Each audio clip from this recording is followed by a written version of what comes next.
외출 계획하신 분들 상당히 많으실 텐데 그래도 아직 방심하긴 이른 때니까. 방심하긴 네. 이르고 지금 이제 많이 숫자가 안정적으로 관리되고 있는 듯 보이지만 네. 집단 감염이 벌어지고 있고 그러니까 지역 감염이 벌어지고 있고 지역 감염에서 제일 문제는 뭐냐면 감염 경로가 드러나지 않는 경우가 9% 정도 되거든요. 네. 그럼 우리 옆에 바이러스가 있을 수 있다는 거 명심하시고요. 또 하나는 이게 신종 바이러스이기 때문에 항체에 대해서 아직 알려지지 않은 게 많은데 감기는 앓고 나면 그건 다시 안 걸리잖아요. 내년 겨울 다시 유행할 때까지는. 근데 이게 항체의 기능이 모호해요. 네. 재양성률이 너무 높아요. 네. 그러니까 어제 6일 기준으로 356명이 걸렸다가 완치됐는데 또 걸린 분들이 있어요. 네. 여기에 대해서 의료계가 상당히 좀 불안해하면서 연구를 하고 있는 과정입니다. 네, 그러면 그 부분은 바이러스가 좀 진화했다라고 보는 거예요? 어쨌든 우리가 겪었던 과거의 다른 바이러스보다는 좀 독하다, 징하다 이런 얘기들이 나오고 있고요.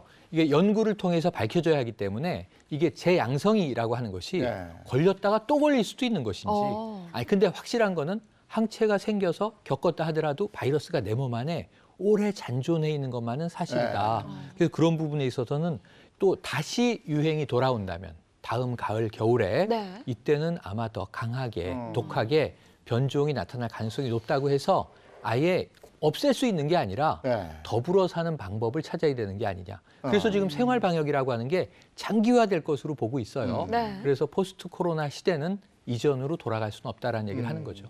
그러면 저 재유행에 대비해서 어떤 대비책 같은 것도 지금 내놓은 게 있잖아요. 그러니까 이 지난 2월처럼 예. 아까 말씀하신 31번 확진자 태처럼 우리가 속수무책 당하진 않겠다. 방역 당국이 지금 이를 악물고 있습니다. 이게 호흡기 전문 클리닉을 만든다고 해요. 전국에 1000여 개를 만드는데 일반적으로는 개방형 클리닉에서 이 우리 지역에 있는 의원들이 일선에서 막을 수 있는 경우 그리고 우리가 음압병실의 뭐 필요성 이런 거 네. 요즘에 또 깨닫지 않았습니까? 조금 전문적으로 대응할 수 있는 경우를 우리가 의료기관 클리닉에서 개방형 클리닉은 좀 현장에 다가가 있습니다. 보건소를 생각하시면 되고요.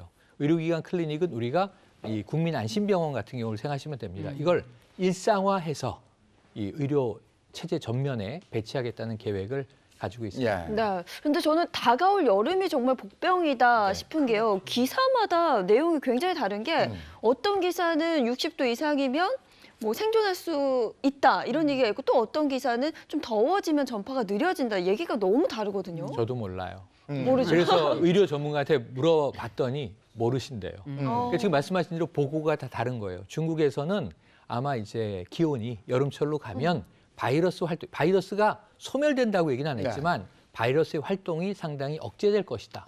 이런 보고가 나왔어요. 근데 프랑스 의사가 실험을 한 거예요. 아니 60도면은 우리가 여름에 한참 더워도 40도 근접하면은 엄청 덥잖아요. 네. 60도면은 뭐 이제 거의 물이 끓기 전인데 이 정도에서도 이 코로나19가 살아남는 것을 실험으로 확인했다. 그래서 지금 두 가지가 다 있고 이런 얘기가 있어요. 북반구에서 주로 바이러스가 창궐했지 않냐. 좀 따뜻한 지역은 덜 가지 않느냐. 아니거든요. 예, 아프리카와 중동이 이제 퍼지고 있어요. 남미도 지금 퍼지고 있어요. 그러니까 더운 곳도 이 코로나19는 활동하더라는 게 네. 확인된 건 사실입니다. 적응을 하는 것 같아요. 네.